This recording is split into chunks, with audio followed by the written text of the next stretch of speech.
बिस्मिल्लाहिर्रहमानिर्रहीम। नाज़रीन, मैं हूं मलिक आसिफ अज़ीम और आपकी खिदमत में हाज़िर हूं अपने YouTube channel diabetes reversal and health centre.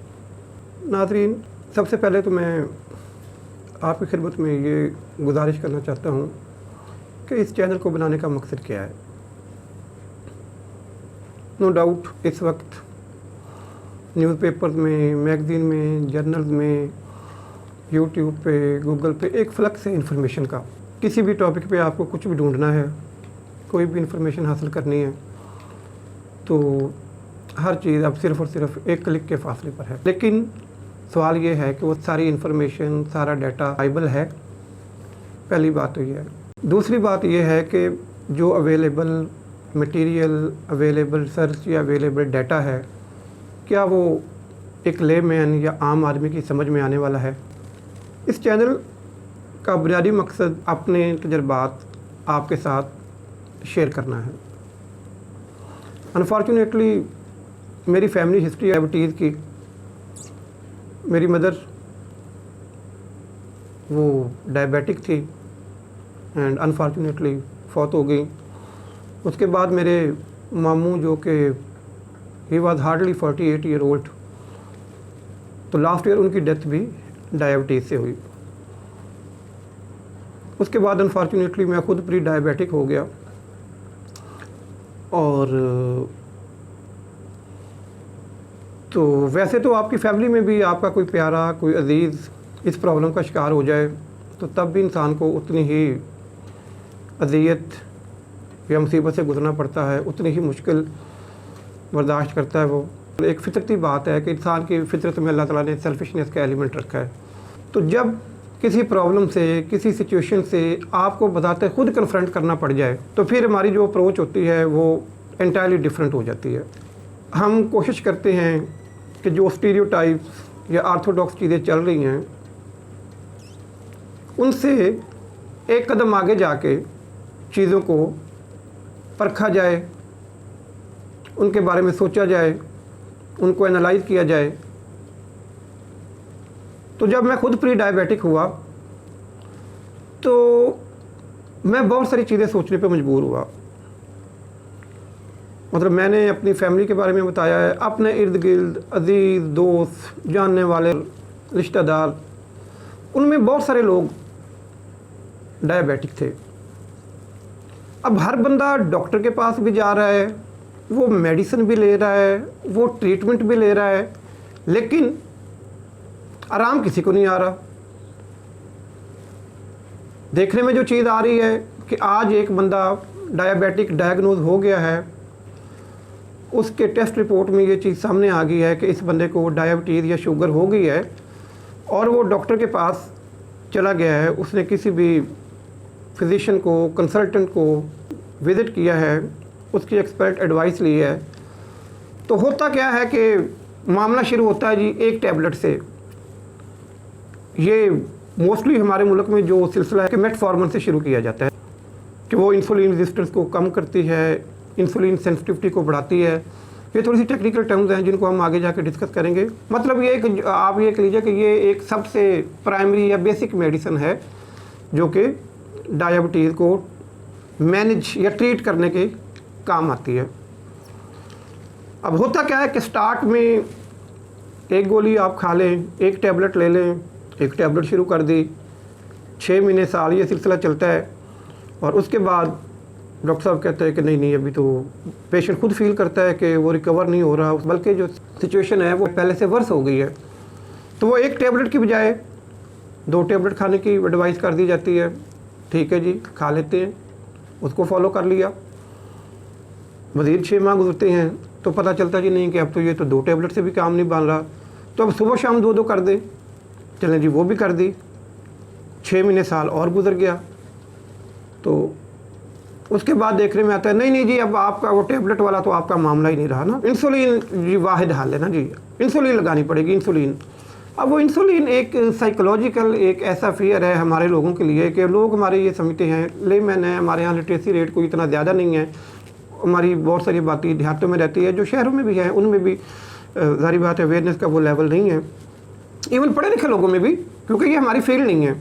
हम में से हर बंदा अपनी फील्ड का एक्सपर्ट तो हो सकता है किसी हद तक, लेकिन जनरली हम वो इतनी ज़्यादा नौ चीज़ों के बारे में रखने के आदी नहीं है। तो डॉक्टर साहब प्रेस्क्राइब करते हैं कि जी इंसुलिन पे आ जाएं, ठीक है जी, इंसुलिन स्टार्ट कर दी, 10 यूनिट सुबह लगा लें जी, 10 शाम को लगा दें, हो गए जी, स्टार्ट हो गए। 6 महीने साल फिर गुजरा तो पता चला जी कि फ़लाँ उसको इंजरी हो गई, कोई चोट लग गई, सब्ज़ी काटते हुए किसी फीमेल को छुरी का कट आ गया, या कोई और पाँव में कोई कांटा चुभ गया, या कोई भी किसी तरह से। अच्छा जी, अब वो ज़ख़म नहीं ठीक हो रहा, क्यों नहीं ठीक हो रहा जी? वो जी डायबिटीज़ है इसलिए नहीं हो रहा। अब इन सारी चीज़ों ने मुझे कंपेल किया, फोर्स किया कि यार वाई, रीज़न क्या है कि जब एक बंदा डे फर्स्ट से वो डायग्नोज हुआ, बल्कि मैंने कुछ ऐसे केसेस देखे हैं कि वो प्री डायबिटिक थे, तो उस वक्त ही उन्होंने खुद को बड़ा मतलब अपने बारे में कॉन्शियस होना शुरू कर दिया। बट क्या हुआ, जैसे वो कहते हैं कि मरीज़ इश्क पे रहमत खुदा की, मर्ज़ बढ़ता गया जूं जूं दुआ की। तो जूं जूं दुआ करते जाते हैं वैसे वैसे मर्ज़ बढ़ता जा रहा है।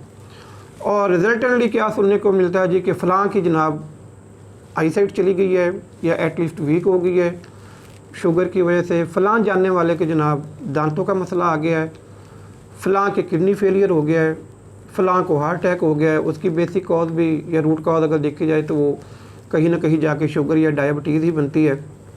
और फ़लाँ का नर्वस सिस्टम डैमेज हो गया है। मतलब आप ये समझ लें कि शुगर एक ऐसी चीज़ है जो टर्माइट या दीमक की तरह आपके हर बॉडी ऑर्गन को ग्रेजुअली डैमेज करती जाती है, उसको खाती जाती है, जिस तरह के दीमक सूखी लकड़ी को खा जाती है। तो ये सारे फैक्टर्स थे कि जिन्होंने मुझे सोचने पे मजबूर किया। फिर मैंने खुद, अब क्योंकि प्रॉब्लम अपनी ज़ात से था, अपनी सेहत, अपनी जान की परवाह थी, तो इस पे तकरीबन कोई आज से 1 साल पहले पढ़ना शुरू किया, देखना शुरू किया, जितनी बसात थी, हिम्मत थी, इस पर रिसर्च शुरू की। अब हो सकता है कि जब मैं ये वर्ड यूज़ कर रहा हूँ रिसर्च पर, बहुत सारे व्यूअर्स को, दोस्तों को इससे इख्तलाफ हो, कुछ ही लोग शायद दिल में हंस भी रहे होंगे, लेकिन यहाँ पे थोड़ा सा मैं आपसे इख्तलाफ राय की जिसारत करूँगा। जैसा कि मैंने पहले अर्ज़ किया है कि अब वो दौर नहीं रहा कि नॉलेज सर्च एक इंसान या एक इदारे की डोमेन हो। ये अब किसी की प्राइवेट प्रॉपर्टी नहीं रहा। इसमें अब स्काई इज़ द लिमिट वाली बात है। 21वीं सदी का मैं समझता हूँ कि जो मौजज़ा है ना, वैसे तो साइंस की बहुत सारी इजादात हैं, लेकिन जो इसका सबसे बड़ा मिरेकल जिसको आप मौजज़ा कह सकते हैं वो इंटरनेट है। उसमें वेरियस साइट्स हैं, सबसे बड़ा सर्च इंजन गूगल है, फिर यूट्यूब के आने से तो खैर चीज़ें बहुत ज़्यादा डिफरेंट हो गई। तो मैंने भी अपनी बसात, अपनी हिम्मत के मुताबिक टाइम दिया इस चीज़ को, और बहुत ज़्यादा टाइम दिया। मतलब आप जितना कह लें उतना कम है कि मैंने दिन रात इस चीज़ पे लगाया। और उसके बाद मैं इस नतीजे पे पहुंचा, हमारे यहाँ बहुत सारी मिसकंसेप्शन पाई जाती हैं। उसमें सबसे बड़ा तो ये जो शुगर है या डायबिटीज़ है, ये तो जेनेटिकली ट्रांसफ़र होती है, सबसे बड़ी मिथ ये है। उसके बाद दूसरी मिथ ये है कि ये तो एक प्रोग्रेसिव डिज़ीज़ है, एक दफ़ा किसी को हो जाए तो उसने सारी ज़िंदगी इसके साथ जीना है। चले मान लीजिए जी सारी ज़िंदगी साथ जीना है, लेकिन कम से कम वो फिर कोई मिनिमम थ्रेशोल्ड तो हो कि जहाँ पे जाके इंसान ये सोचे कि अच्छा मैंने ये चीज़ें कर ली हैं, तो अब मैं कम ये करने के बाद इन चीज़ों से मैं महफूज हो गया हूँ। लेकिन ऐसा मामला नहीं है। तो मैं जिस नतीजे पर पहुंचा वो सबसे बड़ा ये था कि बेसिकली हमारे यहाँ अनफॉर्चुनेटली मक्खी पे मक्खी मारने का बहुत रुझान है। हम अभी तक 1980, 90 या मैक्सिमम 2000 की दहाई में जी रहे हैं, जबकि दुनिया बहुत आगे चली गई है। हमारे यहाँ अभी तक डायबिटीज़ मैनेजमेंट का कॉन्सेप्ट है, बिकॉज हमारे लोग समझते ही यही हैं। आप किसी बड़े से बड़े डॉक्टर साहब से बात कर लें, किसी प्रोफेसर से बात कर लें, वो आपको यही मशवरा देंगे, यही एडवाइस करेंगे कि जी एक दफ़ा शुगर होगी तो फिर आपने सारी ज़िंदगी इसके साथ ही रहना। जबकि जो मॉडर्न वर्ल्ड है, जो डेवलप्ड कंट्रीज़ हैं, वहाँ पे चीज़ें बिल्कुल डिफरेंट हो गई हैं। इंटरनेट को देख लें, बाकी जो इलेक्ट्रॉनिक गैजेट्स डिवाइस हैं, कि जो चीज़ वहाँ पे 15 साल पहले आई होती थी वो हमारे यहाँ 15 साल बाद पहुँचती थी। तो बेसिकली जो वेस्टर्न वर्ल्ड है या डेवलप्ड कंट्रीज़ हैं, वो इस चीज़ को अब ऑब्सोलीट कर चुके हैं कि डायबिटीज़ मैनेजमेंट या डायबिटीज़ ट्रीटमेंट भी कोई चीज़ है। वो डायबिटीज़ क्योर या डायबिटीज़ रिवर्सल की तरफ जा रहे हैं, और ये चीज़ पॉसिबल है। मैं जो आपको इतने वसूख से कह रहा हूँ उसकी वजह ये है कि क्योंकि मैंने पिछले 5 से 6 माह में ये चीज़ें खुद पे अप्लाई की हैं, मैंने खुद ये चीज़ें आजमाई हैं, इनके रिज़ल्ट्स मैंने देखे हैं। तो इस चैनल बनाने का मकसद ये है कि साइंटिफिक रिसर्च और साइंटिफिक नॉलेज को अपने लोगों के साथ शेयर किया जाए आसान ज़ुबान में, आसान फहम ज़ुबान में, ताकि लोगों को समझ आ सके और लोग इस चीज़ को जान जाएं कि एक दफ़ा अगर खुदा न खास्ता उनको शुगर हो गई है, वो डायबिटीज़ का शिकार हो गए हैं, तो ये उनकी किस्मत नहीं है, बल्कि इस पे वो काबू पा सकते हैं, इसको ख़त्म किया जा सकता है। और उसके लिए 2 चीज़ें ज़रूरी हैं। Number 1 proper knowledge and second one is proper discipline. तो आज के लेक्चर में हम डिस्कस करेंगे कि डायबिटीज़ की हिस्ट्री क्या है, इसका पता कैसे चला इंसानियत को, फर्स्ट केस इसका कब आया। तो बेसिकली वर्ल्ड डायबिटीज़ मेलाइटस पूरा जो इसका नाम है, जो एक मेडिकल टर्म में इसको बोला जाता है, आम फहम ज़ुबान में इसको शुगर कहते हैं, मेडिकल टर्मिनोलॉजी में इसको डायबिटीज़ मेलाइटस कहा जाता है। तो 1552 कबल मसीह में इसका पहला केस रिपोर्ट हुआ, जब एक मिस्री फिजिशियन, उसका नाम था हैज़ीरा, 1552 कबल मसीह में हैज़ीरा के पास कुछ ऐसे मरीज़ आए कि जिनकी सिम्टम पहले कभी देखने सुनने में नहीं आई थी। अब उनकी अलामात क्या थी कि वो लोग बार बार पानी पीते थे और बार बार पेशाब करते थे, और जो तीसरी चीज़ थी भूख ज़्यादा लगती थी, और चौथी चीज़ थी वो ये था कि उनका वज़न बहुत तेज़ी से कम होने लग गया था। यहाँ तक कि वो एक, जैसे हम कहते हैं कि हड्डियों का ढांचा या बहुत ही थिन और लीन टाइप का उनका बॉडी स्ट्रक्चर रह गया था। एक नई चीज़ थी बहरहाल, फर्दर उस पर काम हुआ, रिसर्च हुई, तो ये चीज़ देखने में आई कि जो लोग इस बीमारी का शिकार थे उनके पेशाब के गिर्द चींटियाँ अट्रैक्ट होती थी। मतलब कोई भी डायबिटीज़ या शुगर का मरीज़ यूरिन पास करता था, उसके थोड़ी देर बाद ही वहाँ पे इर्द गिर्द से चींटियाँ इकट्ठी होनी शुरू हो जाती थी। तो अब इस पर उन्होंने क्या किया, उस ज़माने में जिस तरह अब आजकल ये हमारे पास बहुत ज़्यादा फैसिलिटीज़ हैं, साइंस के बड़े एहसानात हैं इंसानियत पे, तो उस ज़माने में आजकल की तरह ये टेस्टिंग लैब्स तो होती नहीं थी। तो जब वो लोगों ने देखा, बेसिकली ये हैज़ीरा के एसोसिएट्स थे या उसके जूनियर्स, तो उन्होंने ये चीज़ ऑब्ज़र्व की कि डायबिटिक पेशेंट के पेशाब के इर्द गिर्द चींटियाँ इकट्ठी होती हैं।